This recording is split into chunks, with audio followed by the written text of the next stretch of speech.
Finally দোস্ত দেখতে পাচ্ছ আমাদের গাড়ি আজকে লোড হচ্ছে। আজকে ইটখালি করলাম আমি মায়াপুরে, তো আজকেই পুনরায় গাড়িটা লোড হচ্ছে। আর লোড হচ্ছে কোথায় বলো তো?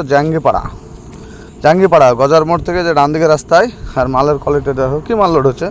আশা করি দেখতে পাচ্ছ কী মাল লোড হচ্ছে। আর কত দূর যাবো আমি এটাও একটা ধারণা করতে পারছো যে এই মালটা নিয়ে আমি কত দূর যেতে পারি আর কি। যাই হোক, সেটা বড় কথা না। সব থেকে বড়ো কথা হচ্ছে আমি যে একটা ট্রিপ করলাম বিহার, তো সেই ট্রিপটাতে মালিকের বলতে চাইছে যে না, এর থেকেও আমার বেশি টাকা দরকার।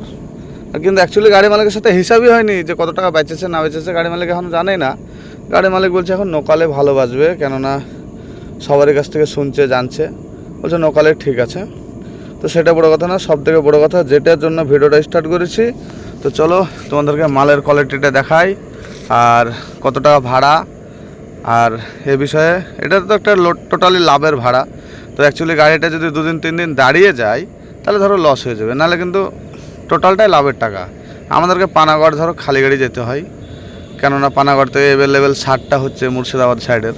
তো সেজন্য গাড়ির মালিক বলছে তুমি এই মালটাই নিয়ে যাও। রিক্সের নামই হচ্ছে জীবন, আর যে গাড়ির মালিক সে প্রতিদিন রিক্স নীতি থাকে তাইছে। তো সেটা বড়ো কথা না। সব থেকে বড়ো কথা হচ্ছে অনেক খুদ আছে, অনেক। তো অনেক দিনকার মালটা, সেজন্য মাল ঢেলে দেখো পুনরায় রিফাইন করে দিচ্ছি, মানে ভালো করে পাঞ্চিং করে লোড দিচ্ছি, মালটা যেন ডিফেক্ট না দাঁড়ায়। এটাই বলতে চাইছে পার্টি, বলতে চাইছে গাড়ি যেন শ্যাম্পুল করে যেন গাড়িটা না দাঁড়ায়, রেটটা যেন না কাটে।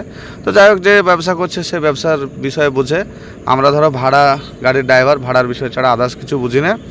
আর একটু ভিডিও করি তাই একটু ভিডিওটা করছি।